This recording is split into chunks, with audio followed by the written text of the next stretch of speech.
Pourquoi d'abord les gens, tout le monde a un compte mobile money, mais ces gens ne payent pas en surface ou dans un magasin directement avec leur compte? Exactement. Pourquoi est-ce qu'ils doivent d'abord sortir l'argent en cash et puis aller encore pour aller encore payer avec? Et donc, ils ne se rendent pas compte qu'ils sont en train de perdre doublement. C'est ça. Vous écoutez DevCast, le podcast qui vous tient au courant de tout développement majeur dans le monde de la technologie, au travers des discussions et interviews avec les différents acteurs du secteur, les développeurs et les entrepreneurs.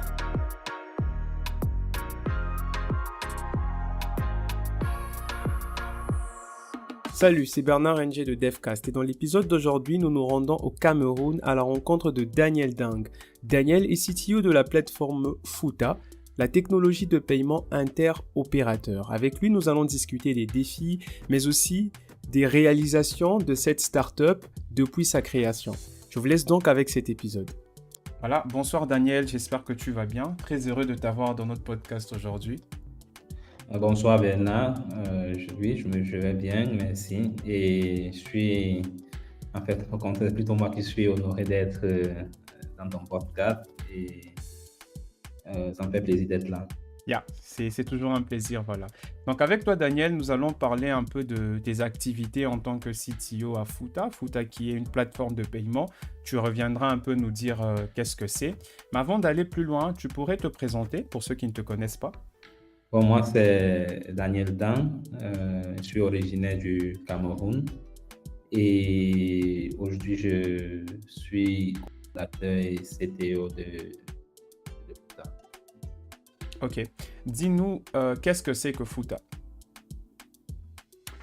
Bon, Futa est une fintech qui opère principalement au Cameroun, bien que ses ambitions sont un peu plus euh, étendues vers le reste de l'Afrique centrale et pourquoi pas de l'Afrique, qui permet aux utilisateurs d'avoir une seule application, un seul produit où ils peuvent, dans un premier temps, connecter tous leurs comptes Mobile Money. Quand je dis Mobile Money, je ne fais pas allusion à MTN seulement, là je parle de tout le groupe, c'est-à-dire que ce soit Orange Money, MTN, Yumi, d'autres players qui sont en train d'apparaître chaque jour.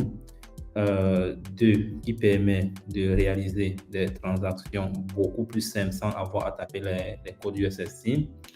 Et au jour d'aujourd'hui, nous sommes en train de migrer plutôt vers une fonctionnalité plus d'interopérabilité. Donc, disons que Futa, c'est trois points. Dans un premier temps, c'est cette application qui essaie de simplifier votre vie financière, c'est-à-dire que vous avez une application, vous achetez tout et vous permet d'avoir un aperçu général de ce qui se passe dans votre activité financière. Ça vous facilite le processus d'effectuer des transactions ou de demander des paiements. Et finalement, ça permet déjà aussi de réaliser des transactions interopérateurs à des coûts très, très, très bas. Futa, qu'est-ce que ça veut dire pour commencer? Parce que je sais que en Swahili, moi je suis congolais de la RDC, Futa ça veut dire payer en Swahili. Je ne sais pas si c'est la même langue qui est aussi au Cameroun, mais dis-nous un peu qu'est-ce que ça veut dire Futa? Ok. Non, en fait, Futa vient du Lingala Ah, ok. parce que ma cofondatrice et CEO est de Congo-Brazzaville. Donc, c'est elle qui a proposé ce nom et ça veut aussi dire pays. Ça veut dire pays. Bon, c'est ce qu'elle nous a dit. Donc, ça me rassure que vous aussi, vous arrivez à la même, vous nous dites la même chose. Donc, vraiment, en Swahili et en Lingala, ça veut donc dire la même chose. Ah, ok, d'accord.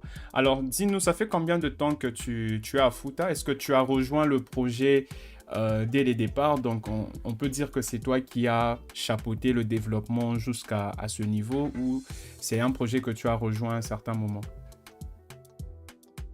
Non, je suis dès le début. C'est déjà même l'idée du projet naît des deux depuis 2021. Donc, depuis l'idée jusqu'où nous sommes aujourd'hui, j'ai fait partie du projet. Ok, d'accord. Alors, on va aborder un peu quelques points techniques. Quelles sont les difficultés que vous avez eues à mettre en place une structure de paiement comme ça? Parce que je sais que dans le pays où je suis, c'est pas très facile d'établir des fintechs. Donc, si tu regardes un peu les statistiques pour voir quels sont les fintechs qui ont en RDC, il n'y en a pas vraiment beaucoup parce que on n'a pas cette facilité-là d'avoir directement les clés d'API, par exemple, de distributeurs mobile money. Soit faire l'interopérabilité avec les banques, c'est assez complexe à un certain niveau. Donc, comment vous avez, je ne sais pas quelle est la législation de votre côté, est-ce qu'il y a une loi qui régit un peu les fintechs? Quelles sont les difficultés que vous avez eues avant de se lancer complètement? Ok. Bon, déjà, je dois dire qu'avant de lancer Futa, moi, je venais déjà avec une expérience assez consistante dans le monde des fintechs. Et je savais déjà un peu, disons, les raisons qui tuent généralement les fintechs avant même qu'elles n'existent. Et une des causes principales de la mort des fintechs, c'est le thème de législation et le thème de licence. Donc, du coup, ce qui fait que dès le premier temps, on savait que nous n'étions rien et nous n'avions pas grand-chose. Et on savait qu'on devait éviter à tout prix, en fait, de nous mettre dans une position où les régulateurs viendraient nous réclamer un certain nombre de documents ou de choses que nous n'avions pas. Et donc, du coup, la plus grosse difficulté jusqu'ici n'a pas trop été le thème de licence ou de partenariat, mais ça a été beaucoup plus un challenge technique parce que l'option et les voies que nous avons choisies pour ne pas dépendre des licences ou des partenariats nous a poussé en fait à être dans une situation qui a causé presque un retardement de, je dirais même 6 mois de développement. Donc, juste pour te faire une idée, nous, dès le début, on savait qu'on ne pouvait pas attaquer les banques. Immédiatement, on savait qu'on ne pouvait pas attaquer les API parce que tout ça, là, déjà, arriver à un accord avec des opérateurs, comme bien tu dis, ou avec une banque, ça consomme beaucoup de temps. Et on voulait être agile, on voulait être rapide. Donc, nous nous sommes dit, OK, dans un premier temps, nous n'allons pas toucher l'argent des utilisateurs. Nous allons juste, puisque le mobile money est une technologie que les consommateurs déjà eux-mêmes accèdent à travers des codes USSD, on s'est dit que dans un premier temps, nous n'allions que automatiser ces opérations-là pour au moins commencer à se faire connaître auprès des utilisateurs. Donc, mais cette décision-là, comme je dis, dès un point de vue technique, a démontré être aussi compliqué que réclamer, aller chercher les partenariats. Je crois aussi que ce sont des aspects importants à mentionner parce qu'une fois qu'on commence à toucher à l'argent des utilisateurs, il faudrait avoir des licences, des certifications de la banque et tout. Je me rappelle qu'à une époque, avec des amis, on voulait créer justement une application qui est interopérable entre, par exemple, un mobile money Orange et un mobile money Vodacom. Mais ça a été quand même compliqué lorsqu'on nous a dit qu'il fallait avoir un capital d'autant, etc., etc. Alors, donc, pour l'instant, si je comprends bien, ce que vous faites, c'est juste automatiser un peu toute la partie de code USSD lorsqu'il faut faire des paiements mobile money. Ouais. Alors, je remarque aussi depuis un certain moment que... Ouais, ça c'est ici, jusqu'ici, c'est ça. Ok. Par exemple, il y a... Pardon, allez-y. Oui, voilà. Par exemple, il y a Orange Money qui a sorti son application récemment, qui fait exactement la même chose. Vous ne pensez pas que ça devient pour vous un concurrent direct à ce niveau-là? Comment vous prévoyez de continuer à survivre déjà que les mobile money commencent à sortir leur application propriétaire? Ok, ce sont des compétiteurs. Ça, on ne va pas, même sans application, ils étaient déjà dans un sens ou un autre des compétiteurs. Mais les quelques avantages que nous avons et que les utilisateurs continuent à nous faire confiance aujourd'hui, c'est que, et du point de vue que là, on a que Orange MTN, et pour chaque opérateur, tu dois déjà avoir l'application. Pour des nouveaux opérateurs de mobile money que tu aimerais rejoindre, tu dois télécharger leur application. Et ça fait que, du coup, juste pour faire des simples transferts du rien de tout, tu es obligé d'avoir autant d'applications, autant d'opérateurs mobile money. Ça, c'est déjà une chose. Deux, c'est étrange et ils ne vont toujours pas à nous expliquer pourquoi ils le font. Au moins, au Cameroun, tu n'as pas la possibilité d'avoir accès à tout l'historique de tes transactions. Peu importe l'opérateur que tu utilises. Je crois qu'il te donne les 5 derniers ou les 10 derniers. Bref, il ne te donne pas accès à tout l'historique de tes transactions. Exactement. C'est que nos utilisateurs aiment le fait que déjà toutes les transactions sont centralisées sur une seule plateforme. Deux, ça marche exactement sans Internet parce qu'ils aiment aussi bien, puisqu'on automatise le USSD, ça marche sans Internet. MTN, par exemple, pour qu'il fonctionne, tu dois être sur le réseau MTN. C'est bizarre, c'est étrange. Une fois de plus, on ne comprend pas pourquoi ils mettent cette contrainte-là. Orange, tu as besoin d'Internet. Donc, la stratégie que nous avons adoptée d'automatiser le USSD, en fait, le fait qu'on soit offline, ça, indirectement aussi a été un très, très gros avantage pour nous défendre contre des applications de ces opérateurs-là. Maintenant, de l'autre côté, avec ça, c'était juste le point de vue, comme je dis, c'était le point d'entrée, mais là, nous sommes en train d'évoluer vers autre chose qui est plus un élément d'interopérabilité. Donc, ce qui fait que nous commençons déjà à nous démarquer au-delà des fonctionnalités dont je vous ai déjà parlé. Ok, intéressant. Alors, juste question de curiosité, si l'application est offline à 100%, comment vous stockez les différentes transactions? Parce que supposons que voilà, je me fais voler mon téléphone et j'achète un nouveau téléphone, j'y réinstalle l'application, est-ce que je perds toutes mes données? Okay. Très, très bonne question. L'application n'est pas offline à 100%, c'est-à-dire tôt ou tard, les utilisateurs arrivent toujours à se connecter, même une fois par mois. Bref, chacun a sa fréquence. Ce qui est offline 100%, c'est le transfert. Tu peux bouger ton argent, tu peux avoir ton solde à jour, avoir tout ce qui a à voir en fait à déplacer ton argent et à savoir les questions importantes de ton solde sont offline.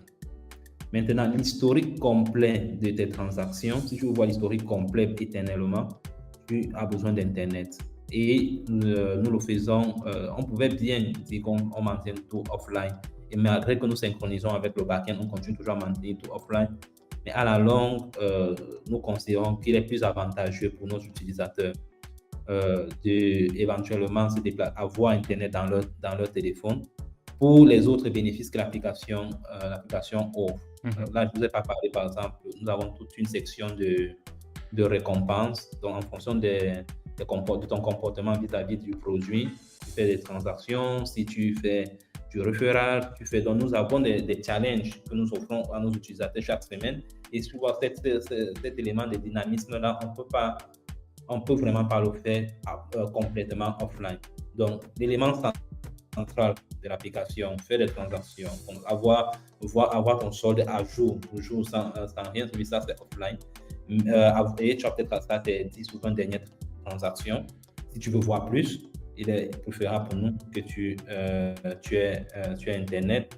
Et c'est ça qui nous permet aussi de synchroniser tes transactions de manière que, comme tu expliques, si tu perds ton téléphone, tu peux récupérer tout ton historique de transactions, toute ton activité dans ton nouveau téléphone sans aucun problème. Ok, d'accord. Alors ça, c'est très intéressant de faire cette synchronisation-là. C'est vraiment reliable, comme on dit. Donc, on peut se baser en utilisant l'application offline et après, quand on est en ligne, toutes les données sont synchronisées. Beaucoup d'applications font ça, justement.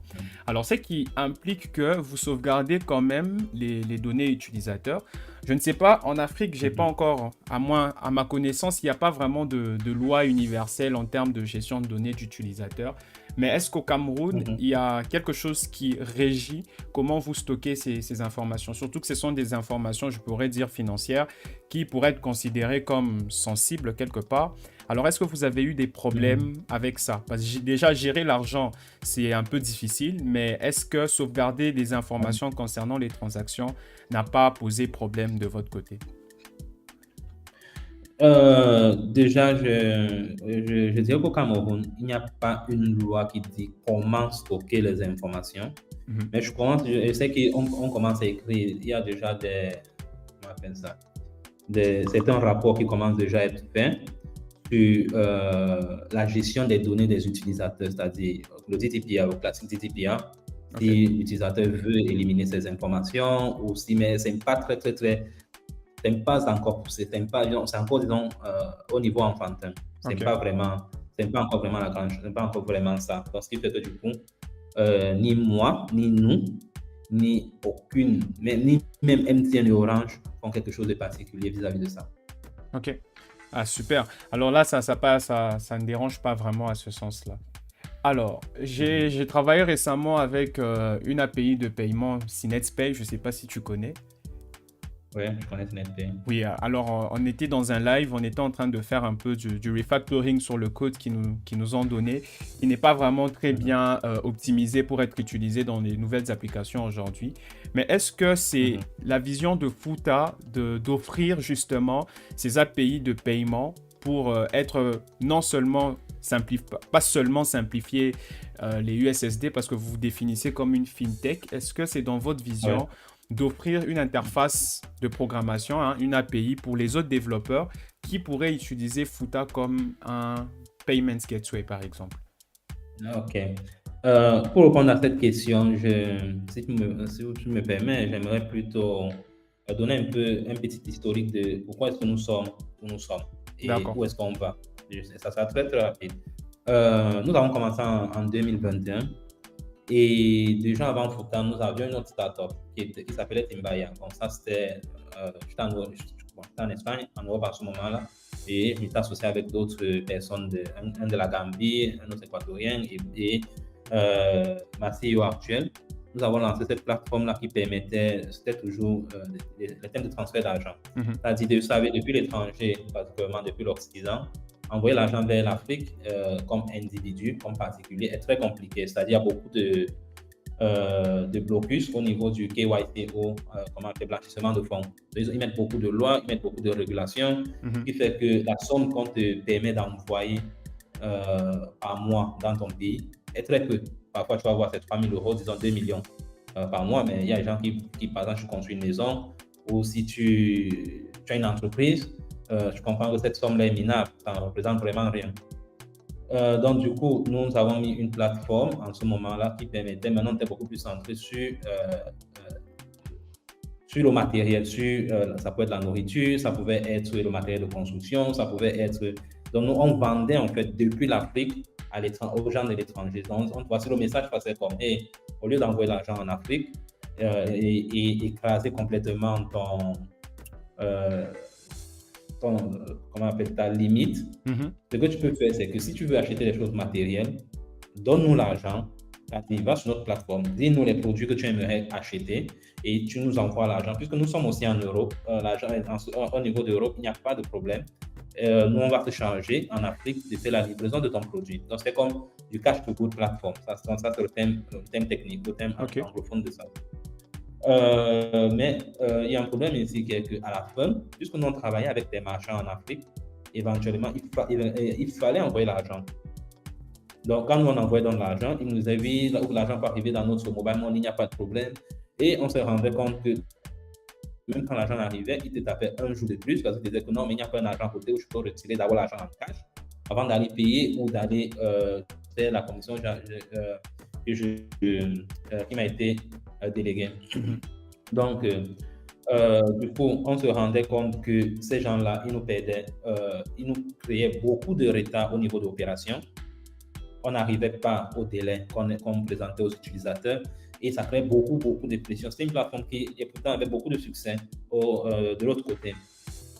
Jusqu'au point où on s'est senti forcé à fermer. Mais quand on fermait, on se posait, moi et Grâce, comme ça ma CEO s'appelle, je disais, mais pourquoi d'abord les gens, tout le monde a un compte mobile money, mais ces gens ne payent pas en surface ou en magasin directement avec leur compte. Exactement. Pourquoi est-ce qu'ils doivent d'abord sortir l'argent en cash et puis pour aller encore payer avec. Et donc, ils ne se rendent pas compte qu'ils sont en train de perdre doublement. C'est ça. Donc, c'est comme ça, en fait, que l'idée de Fouta est arrivée. Et on s'est dit, c'est là qu'on a commencé le projet au Cameroun pour permettre les gens de payer directement en magasin. C'est juste que c'est un problème très compliqué. Comme tu as dit, l'Afrique est vraiment complexe. Quand tu apportes un produit comme ça, là, personne ne te connaît. Les gens sont habitués à Orange et MTN. Les utilisateurs normaux te disent que bon, il n'y a pas suffisamment de boutiques où ils peuvent payer. Et les boutiques te disent que bon, vraiment, ton truc là, tu ne m'apportes pas beaucoup de clients. À quoi ça me sert même? Donc, c'est un problème. En fait, c'est le classique problème de la poule et l'œuf. Qu'est-ce qui vient avant? Qu'est-ce que tu attaques avant? Et donc, de l'autre côté, il y avait des utilisateurs, beaucoup d'utilisateurs mais une chose, les gens appréciaient en fait la qualité de l'application, les gens appréciaient la facilité de l'application de leur offrir directement leur sol sans avoir à taper les codes, un certain nombre de choses, de faire même la transaction très, très, très fluide et très, très, très rapide. Et les utilisateurs demandaient donc, est-ce que je peux envoyer de l'argent directement à mon frère ou à d'autres personnes? Est-ce que je peux faire ci? Est-ce que je peux faire ça? Donc, c'est là on s'est dit, au lieu d'essayer d'attaquer marchands et commerçants simultanément, c'est un problème extrêmement difficile, et particulièrement en Afrique, si on ne te connaît pas, nous allons d'abord nous rabattre vers le consommateur. Et de toute façon, les commerçants aussi sont des consommateurs. L'objectif ici étant de créer la confiance auprès de nos utilisateurs pour après réentrer à nouveau dans la mission, dans cette mission initiale. Donc, c'est comme ça en fait qu'on part de la version 1 qui était sortie vers juin, où on avait fait cette période de test pendant environ 150 personnes pour une version 2, qui est la version actuelle, qui est sortie vers fin d'année de 2022 là. Et c'est étant donc dans cette option-là, jusqu'à ce point-là, nous avons encore d'interopérabilité. Donc, c'est étant donc dans cette option-là, dans cette phase-là, qu'on commence à observer que les utilisateurs, on grandit très vite, mais aussi très vite, aussitôt qu'on grandit, nos utilisateurs commencent à stagner. En fait, nos utilisateurs commencent à utiliser le moins d'applications.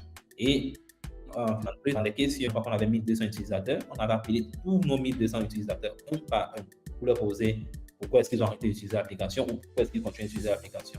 Et un problème revenait de plus en plus.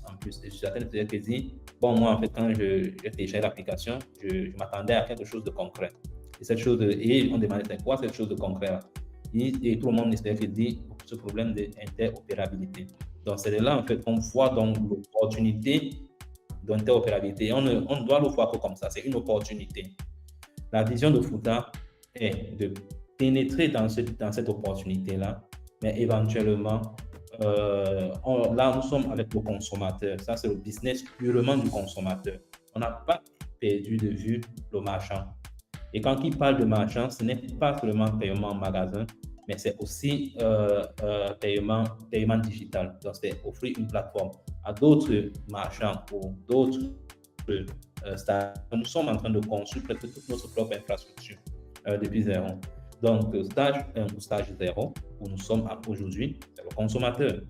Le stage 2 de notre produit, c'est comment aider les marchands à collecter de l'argent, à faire grandir leur business, soit avec des prêts ou d'autres mécanismes de financement que nous aurons accès au moment venu. Donc, c'est un peu ça en fait. Donc, pour répondre à ta question, nous n'avons pas perdu de vue et nous contemplons toujours entrer dans ce marché-là.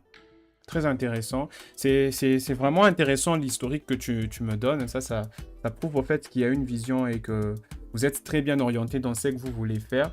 Juste pour revenir un peu sur la question d'interopérabilité, techniquement parlant, est-ce que ce n'est pas l'un des plus grands challenges que vous avez? Parce que, prenons un exemple, là chez vous, vous avez MTN, en RDC on n'a pas MTN, mais prenons le cas que voilà, je suis un client de MTN et j'aimerais envoyer de l'argent chez un client Orange. Est-ce que, techniquement parlant, quelle est l'approche que vous allez prendre? Parce que nous, en réfléchissant ici, nous avons vu que d'une manière ou d'une autre, on sera obligé de garder de l'argent, de stocker de l'argent. et de transférer cet argent dans le compte Orange juste après. Alors, comment Foota, techniquement parlant, si bien sûr ce n'est pas un secret, comment vous comptez vous y prendre pour ça, en fait? Déjà, ce n'est pas un secret. Nous tous, nous connaissons. Ce que tu viens d'expliquer, c'est le ABC de tout. On les appelle quoi? Money Transfer Operator ou MTO. C'est comme ça. Il n'y a pas, quelqu'un ne doit pas te donner, il n'y a pas un secret. L'argent ne disparaît pas magiquement d'un compte pour apparaître chez l'autre. C'est-à-dire, j'ai des comptes chez les différents fournisseurs que j'offre à mes clients. Et dans un côté, je joue de cash collector et dans l'autre côté, je fais le rôle de dépositaire. Je fais des dépôts en fait. Donc, maintenant, oui, à ta réponse, oui. Là, maintenant, nous touchons de l'argent. Ok. C'est pas direct. On touche l'argent. Et est-ce que c'est le plus gros challenge que nous avons affronté? Techniquement, je dis non. Sur le plan légal, nous avons déjà trouvé les mécanismes pour comment contourner le système. C'est-à-dire, il y a deux manières, et ça, c'est question, c'est pas secret. Il y a deux manières de résoudre ce genre de problème. La première, c'est que voilà, tu ailles toi-même chercher la licence, qui est très compliquée. La deuxième, tout simplement, c'est que tu cherches des partenaires. Des partenaires qui ont déjà cette licence juste pour te couvrir les épaules sur le point de vue légal. Et c'est la deuxième option que nous avons optée. Ok. Et aujourd'hui, qui sont vos partenaires? Bon, déjà en ce qui est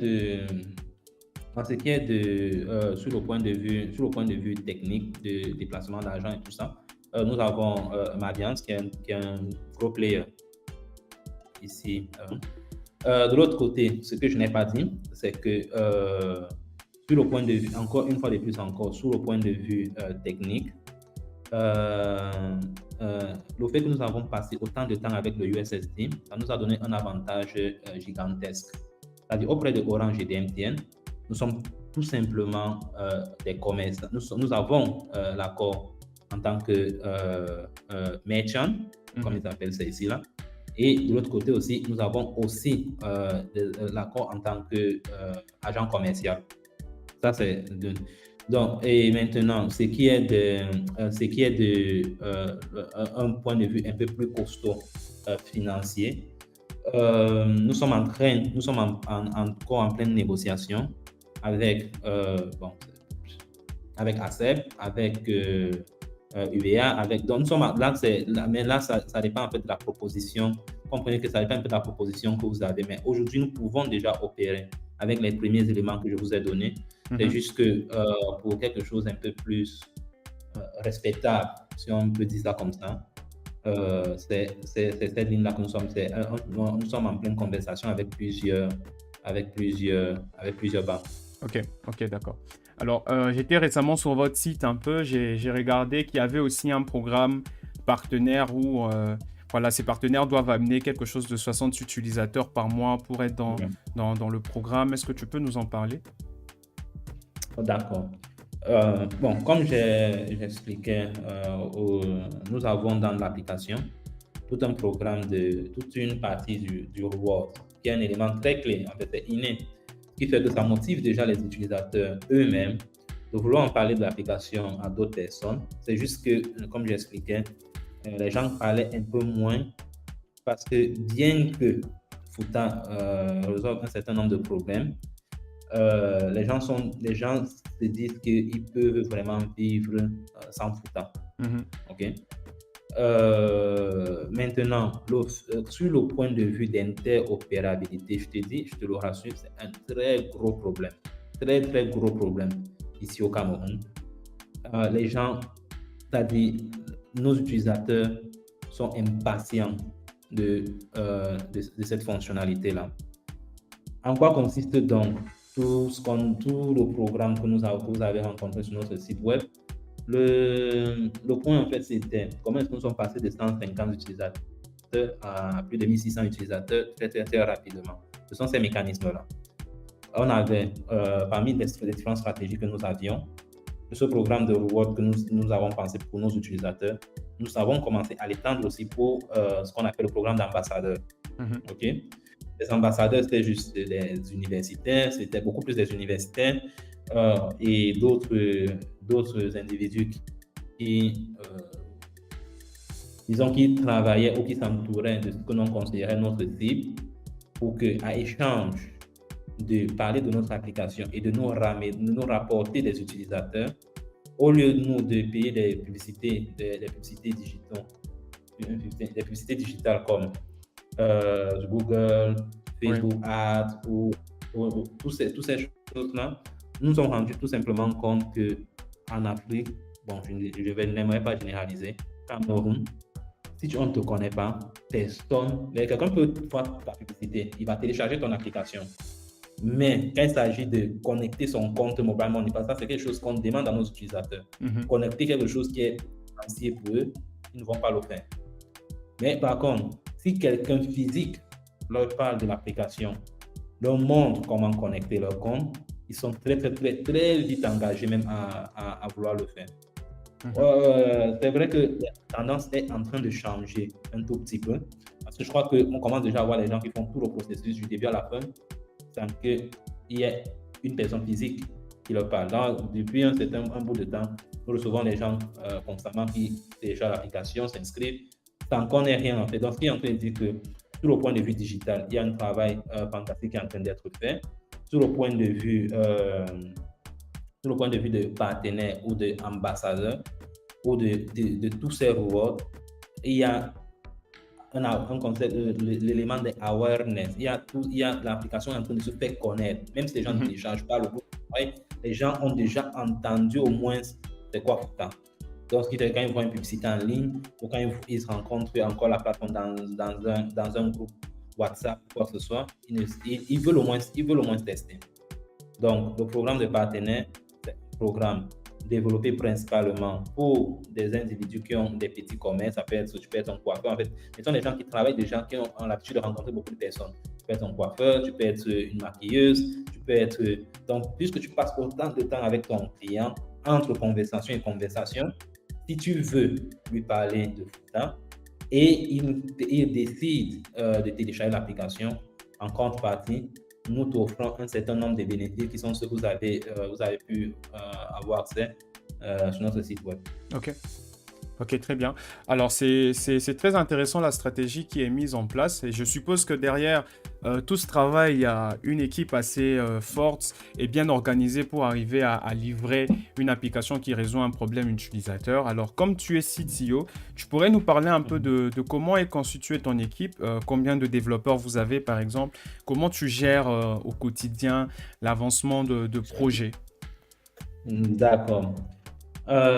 Au niveau technique, nous sommes, moi-même je me considère, je suis back-end, c'est ce que moi je fais, donc tout ce qui a à voir avec le back-end dans la boîte, c'est moi qui le gère, back-end, DevOps, un peu de data quand c'est nécessaire, en fait je suis un peu partout, mais j'ai décidé de me concentrer beaucoup plus sur la partie de back-end et DevOps.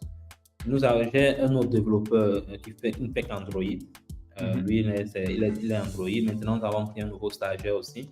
Donc, toujours pour la partie Android. On a un développeur qui était d'abord entré comme back-end, puisqu'il doit dire que l'application initialement c'était que version Android, et voilà. Ce n'est que ces derniers temps que nous avons décidé de développer la version web. Donc, du coup, cette personne qui était avec moi au niveau du back-end s'est reconvertie absolument sur la partie web. À cela, maintenant, nous avons une personne qui est plus product designer. Maintenant, la partie produit, disons que grande partie du produit vient de moi et de la CEO. C'est nous parce que nous passons beaucoup de temps à réfléchir et à penser sur l'application. Mais la matérialisation sur le design ou sur des propositions, on a quelqu'un qui suit ce travail-là. Et déjà, je suis petit à petit en train de pousser en fait cette personne, ce designer, à qu'il commence à adopter et accepter plus des tâches de produit. Donc, en résumé, nous sommes aujourd'hui, sans me tromper, nous sommes 5 au niveau à l'équipe, à la partie technique. D'accord. Je ne sais pas si l'idée aussi était de parler du reste de l'équipe, mais sinon, ça, ce n'est que ça, c'est la partie technique. Ok, d'accord. Non, c'est pas grave. On peut d'abord continuer avec cette partie technique. Et je vois que l'une des tâches la plus compliquée pour un CTO, si je peux le dire comme ça, c'est aussi choisir les technologies qui seront utilisées pour arriver à créer cette solution-là. J'ai remarqué par exemple que vous avez développé l'application uniquement sur Android. Alors, je ne sais pas si c'était une contrainte ou un choix que vous avez fait. Pourquoi ne pas avoir choisi de faire du multiplateforme ou de développer peut-être en parallèle une application iOS dans ce sens-là? Il y a beaucoup plus d'utilisateurs Android pour votre projet ou qu'est-ce qui s'est passé à ce niveau-là? Bon, déjà, l'étude du marché montrait que au jour d'aujourd'hui, la distribution des utilisateurs des smartphones au Cameroun ou en Afrique, parce que le Cameroun spécifiquement n'est pas très clair, montrait qu'il y a beaucoup plus d'utilisateurs Android que iOS.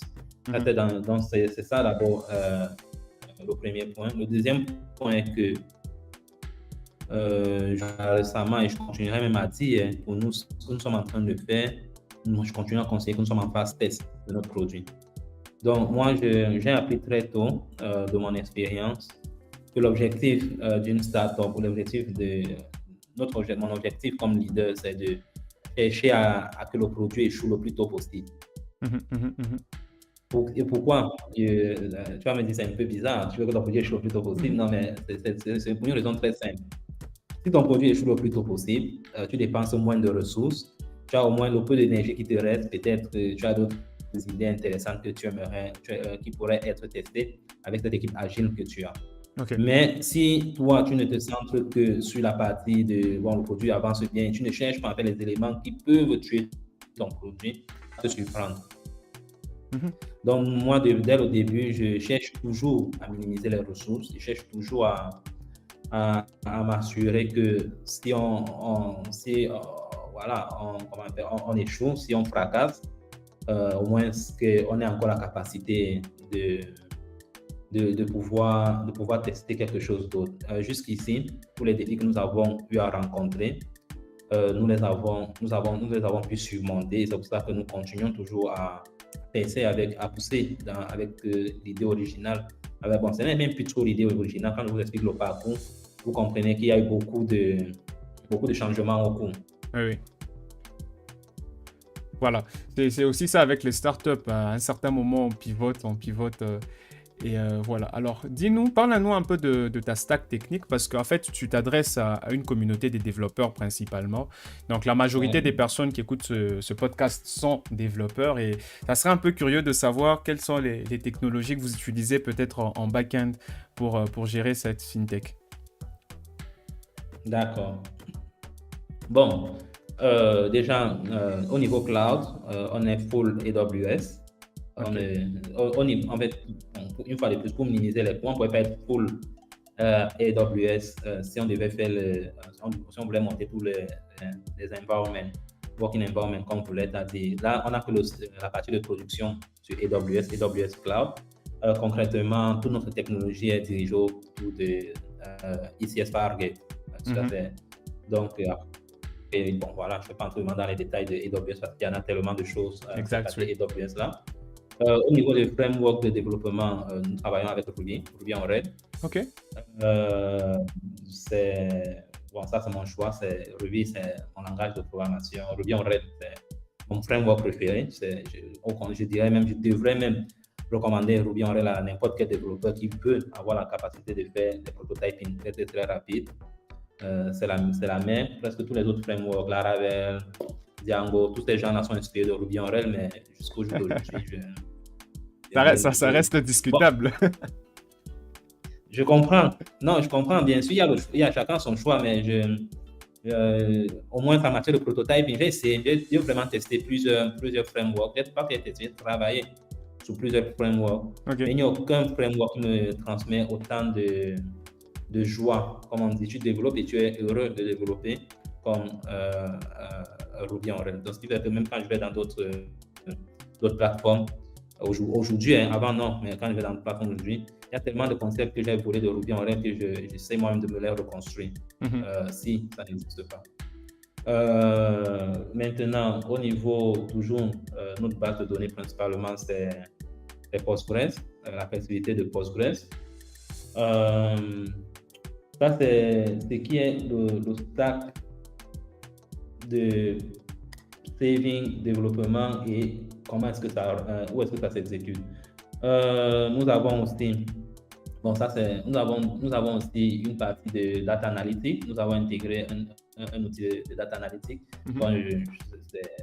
C'est Moto Admin, mais ça c'est plus un truc basé sur Ruby. Ouais, je crois que c'est Ruby. C'est un truc basé sur Ruby, mais il existe pour d'autres choses. Nous avons préféré ça que d'utiliser peut-être Metabase ou d'autres outils un peu plus poussés pour la simplicité. Une chose qu'on doit savoir, c'est que les outils que tu utilises dépendent de l'étape à laquelle tu te trouves. Ok, il y a des outils qui sont beaucoup mieux, mais est-ce qu'elles sont adaptées au stade où tu es, ton équipe, même tes données, même bref. Donc c'est cette partie-là. Au niveau du front-end, au niveau mobile, on est full Android et full Kotlin. Que vous m'avez dit au début que mais pourquoi est-ce qu'on n'avait pas fait cross-platform? Bon, Kotlin ou KMM est cross-platform. C'est déjà depuis très longtemps, les gens font des développements cross-platform avec Kotlin. Et ce qu'on aime de KMM, c'est que KMM se centre beaucoup plus sur la partie logique. Et si tu veux le look and feel du natif, sur Android, tu peux le faire toujours avec Android Compose. Et sur iOS, tu peux le faire avec Swift UI par là. Et au niveau du web, le framework principal, bon, moi, c'est Angular. Ils ont utilisé Angular. Ce n'est pas mon choix. Hein. Moi, j'aurais choisi autre chose.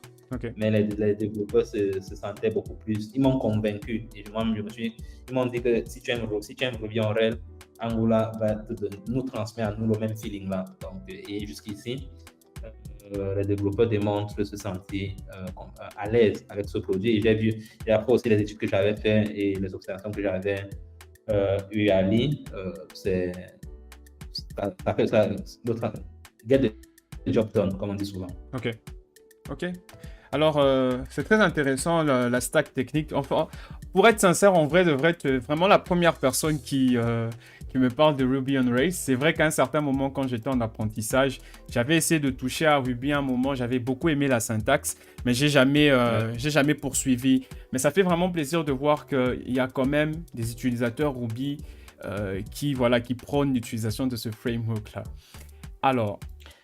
Ouais, mais juste sur ce point-là, je dois dire que en Afrique, je n'en connais pas beaucoup qui utilisent Ruby on Rails. Justement. Moi, je suis obligé de former toute personne qui vient, je suis obligé de le former. Mais en Europe, Ruby on Rails est utilisé énormément par des très très grosses boîtes. Très. Et je dois aussi te dire que moi, avant Ruby, j'étais un fier défenseur de Node.js, la simplicité de JavaScript et de Node.js. Mais après avoir fait la transition sur Ruby, je ne retournerai pas dans un framework qui ne me donne pas cette sécurité. C'est pas cette sécurité-là, en fait, c'est une émotion, c'est un sentiment. C'est un peu comme si, tu es habitué à développer sur Windows et un jour, tu testes le Mac. Bon, tu peux avoir critiqué le Mac tout ce que tu veux, mais la sensation, ça te donne. C'est comme si tu décides vraiment de retourner sur Windows, c'est juste parce que voilà, tu es peut-être un hater ou tu es masochiste, je sais pas trop. D'accord. Ça fait plaisir. Alors, on est en train de chuter. Alors, on voudrait un peu savoir comment tu organises le développement, parce que toi, tu es quand même un CTO qui code.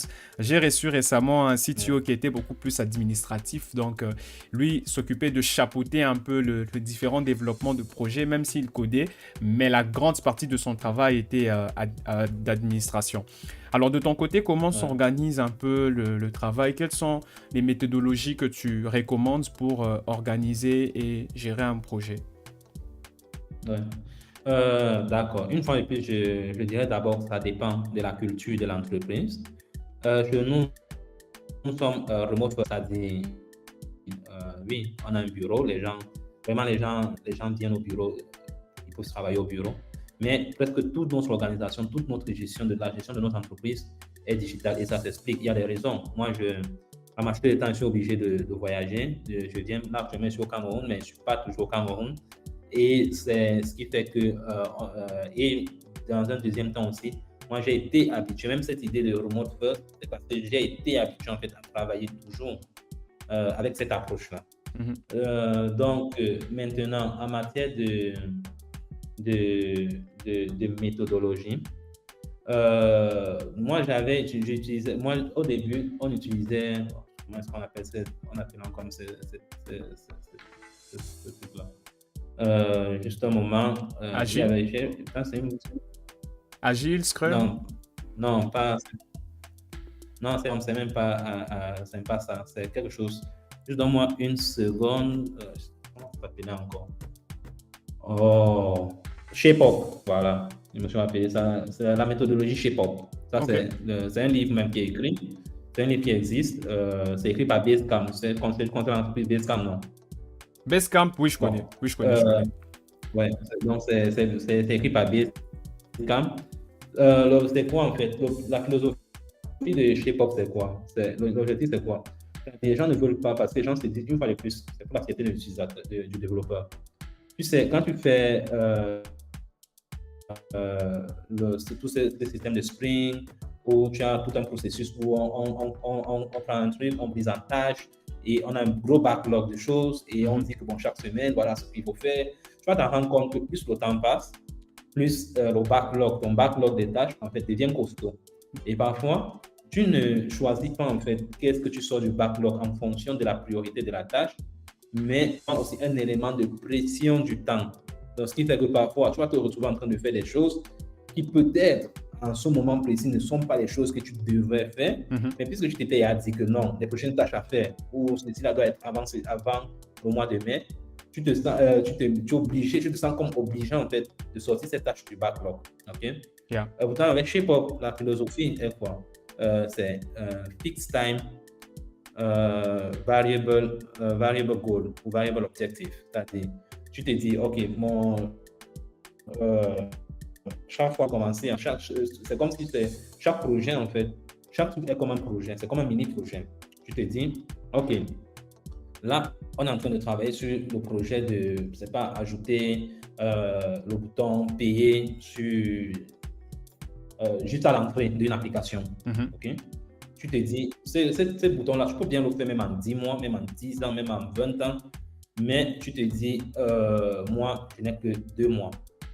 Je sais que si j'ai 10 ans, ce bouton peut être le plus beau possible, la manière possible, mais comme le business me dit qu'il n'a que 2 mois pour ça, toi, le développeur, je ne veux pas que ces produits qui viennent te donner toutes les caractéristiques, qui viennent te dire comment est-ce que ça va se faire. Je veux que toi, le développeur, tu fasses une période d'exploration, c'est-à-dire tu fasses une exploration, tu regardes le projet comme ça. Toi, si tu es un entrepreneur et que tu devais faire ça, qu'est-ce que tu peux me donner en 2 mois? Tu es comme un consultant, qu'est-ce que tu peux me donner en 2 mois? Donc maintenant, c'est toi le développeur, ça met le développeur au centre de tout le cycle.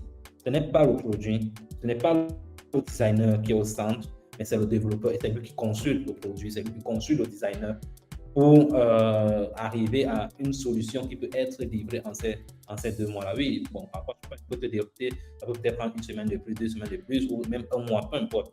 Mais l'objectif, c'est quoi? C'est que chaque Shape-Up, il n'y a pas, c'est pas un backlog en fait, c'est comme des idées, des potentiels, des potentielles idées qui peuvent être exécutées. Donc, quand on a fini un cycle de Shape-Up, qui est normalement un cycle peut-être de 6 semaines, là, on choisit encore de tout notre, bon, on n'a pas appelé ça backlog, mais de tous les autres projets que nous avons, qu'est-ce qui vaut la peine d'être exécuté en ce moment? On s'en fout du temps. On s'en fout de si ça doit être entré ou on s'en fout, mais on sait qu'à chaque moment, on choisit ce qui est important actuellement. Ça, c'est vraiment, ça change vraiment la manière d'approcher et de gérer le projet.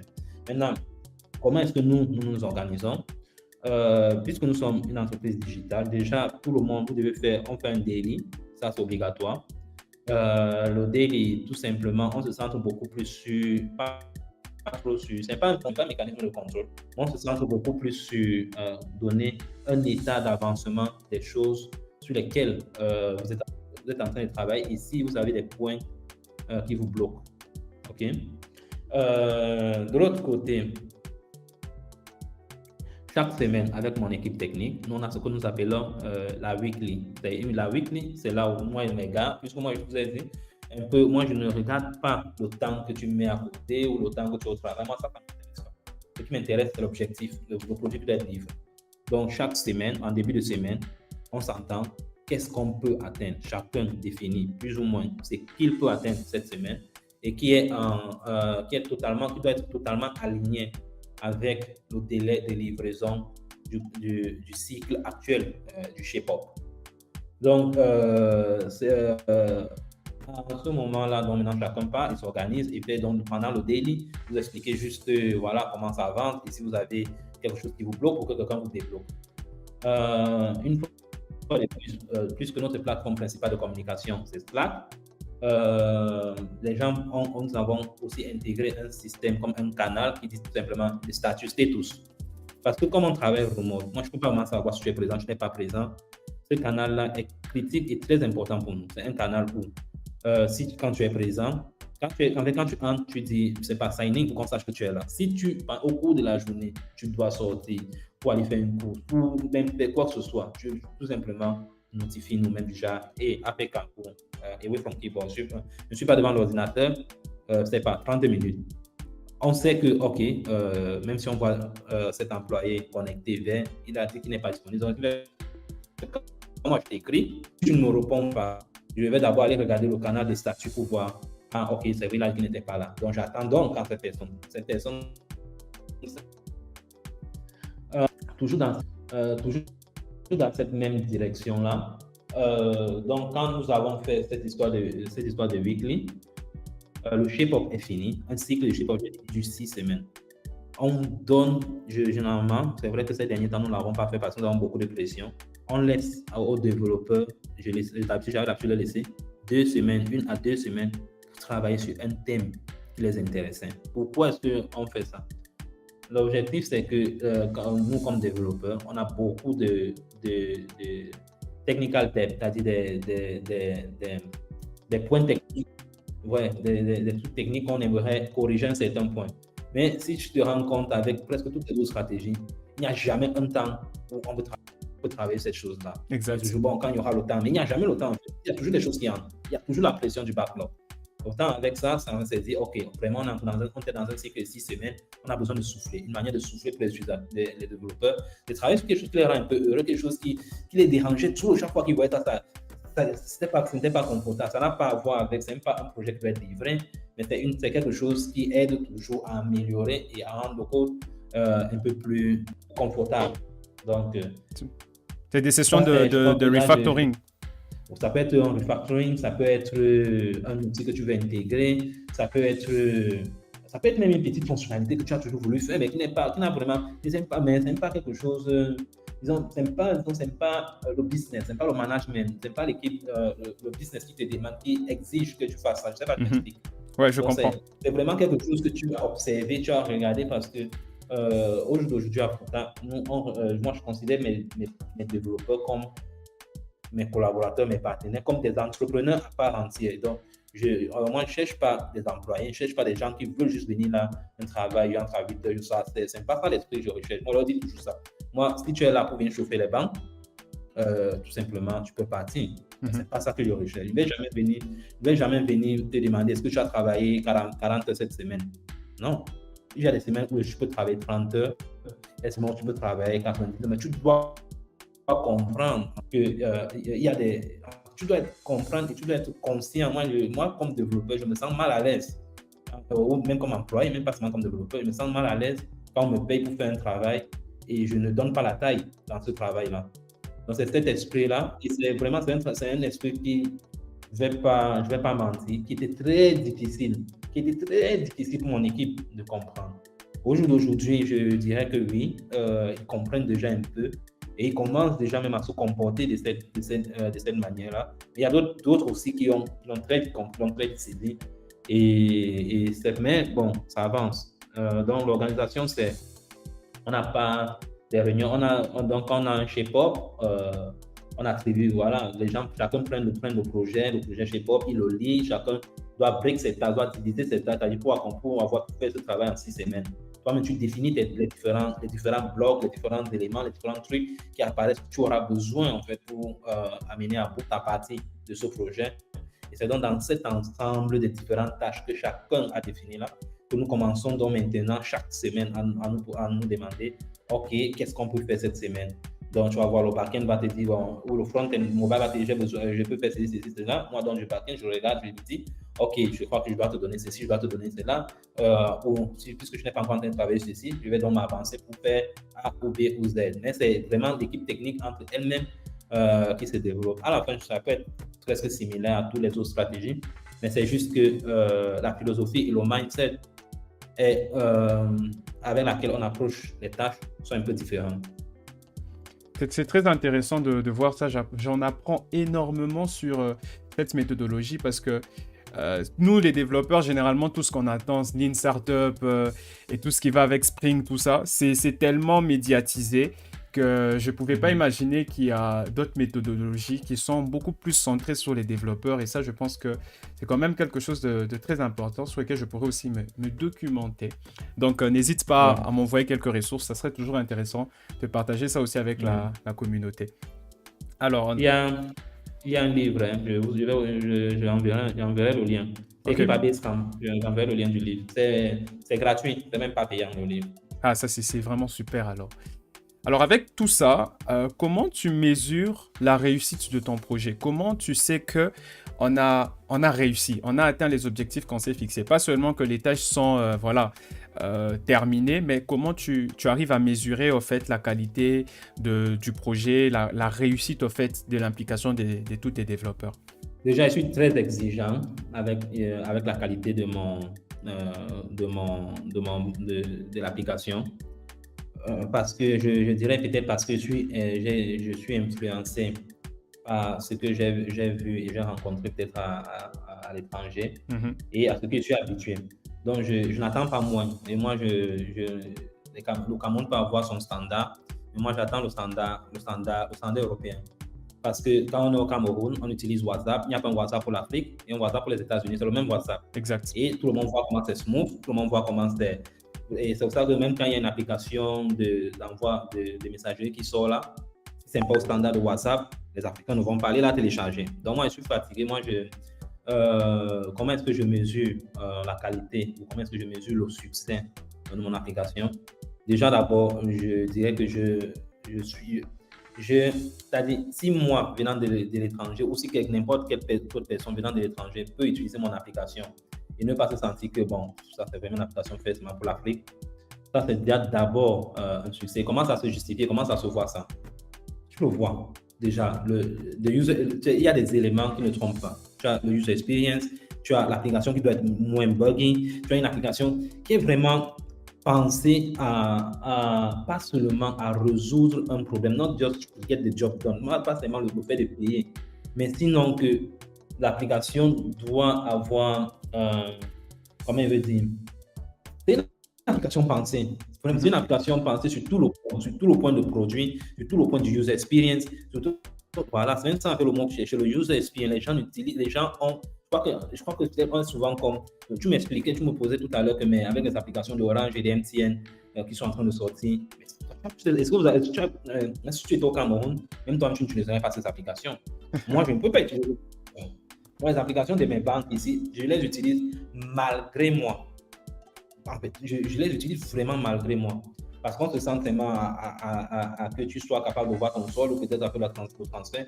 On ne se force pas du tout à que tu sois à l'aise avec l'application.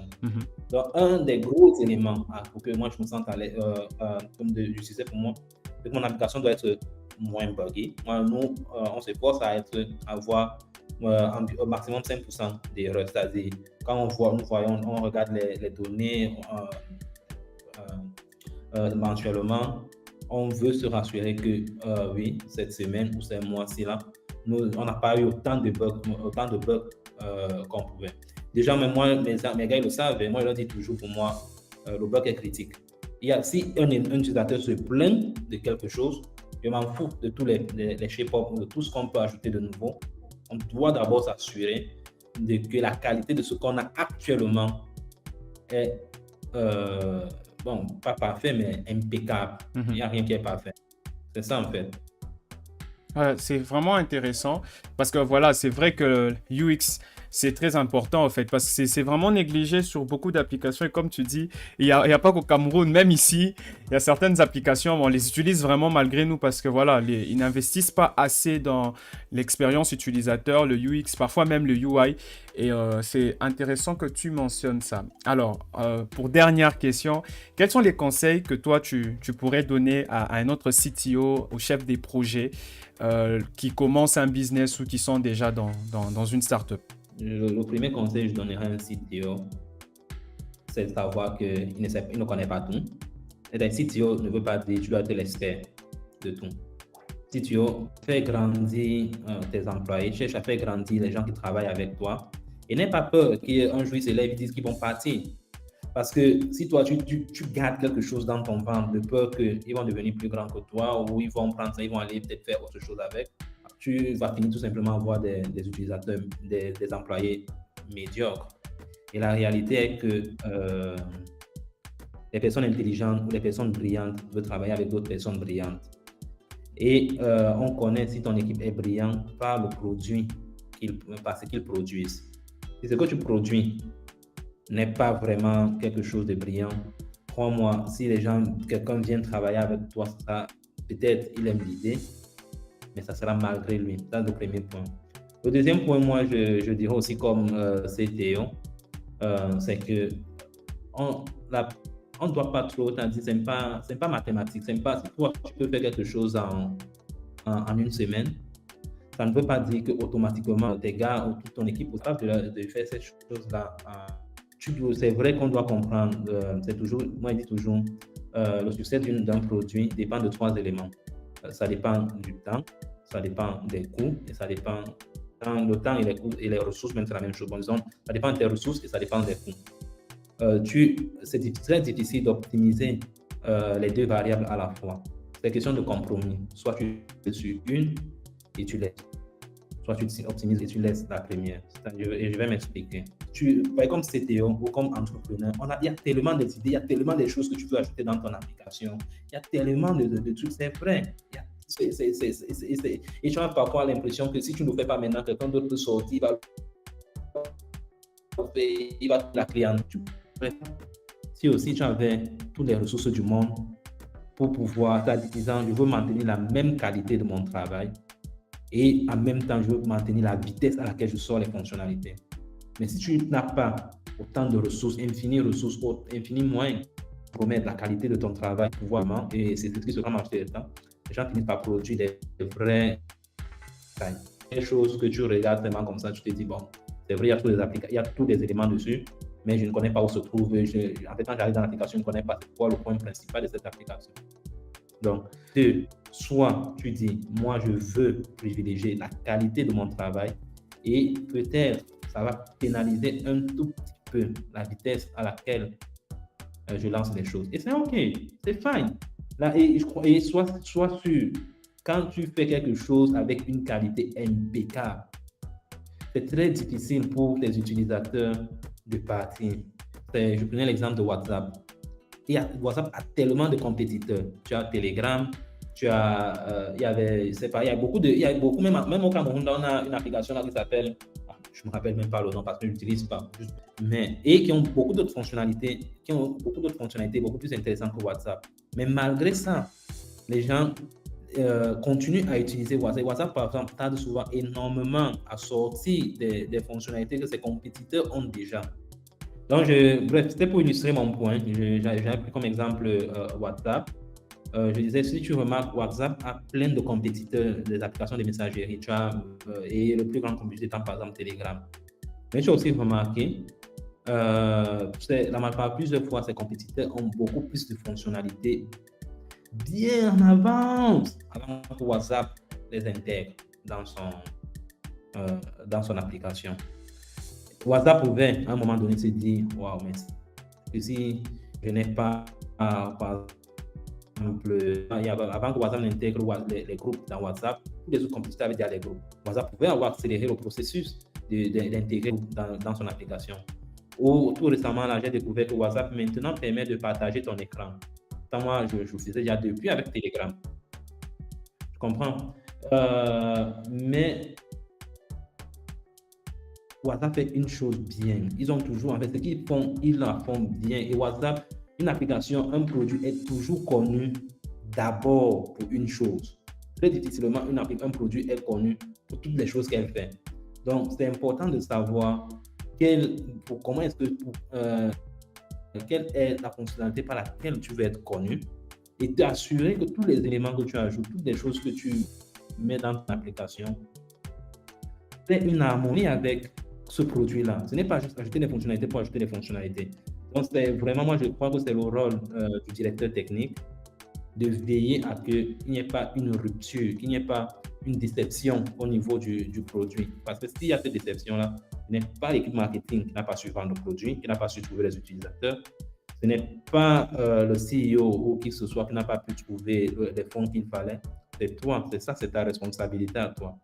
Donc, ton équipe est importante, mais savoir comment diriger ton équipe et le produit est encore beaucoup plus important. Et je crois que ça, en fait, c'est le vrai rôle du directeur, du CTO ou directeur technique. L'idée, ces gens-là, à développer un produit qui va satisfaire et répondre aux vrais besoins des utilisateurs. Exactement. Merci Daniel, c'était un plaisir de t'avoir dans notre podcast. J'ai énormément appris. J'espère que la communauté aussi a également appris. C'est toujours un plaisir. J'espère qu'on pourra te revoir prochainement pour parler par exemple de méthodologie de travail beaucoup plus en approfondi. Oh, bien sûr. Vraiment, merci Bernard. Je ne vais pas te mentir, je n'ai pas regardé l'heure et là je vois qu'une heure même déjà passée sans que je m'en rende compte. Mais vraiment, j'aime bien. Les questions étaient bien placées. J'ai apprécié partager le peu que je sais. Et ça me fera plaisir d'apprendre aussi la communauté, qu'est-ce qu'ils disent, qu'est-ce qu'ils pensent de ce que je dis. J'aimerais bien lire en commentaire et autre chose, apprendre d'autres personnes. Voilà. Exactement. Voilà, merci et bonne soirée chez toi. DevCast est d'abord une communauté des passionnés de la tech. Débutants comme professionnels qui se connectent pour apprendre et partager afin de progresser dans leur carrière. Rejoins-nous dès aujourd'hui pour ne manquer aucune de nos activités tech. Rendez-vous sur t.me/devcast. Merci d'avoir écouté cet épisode de DevCast. Nous espérons qu'il vous a plu. N'hésitez pas à le partager, à nous noter ou à laisser un avis sur la plateforme de podcast sur laquelle vous nous écoutez. Rejoignez la communauté et abonnez-vous à nos différents réseaux sociaux pour ne rien manquer. D'autres contenus sont disponibles sur notre plateforme. Le lien est dans la description. À la prochaine.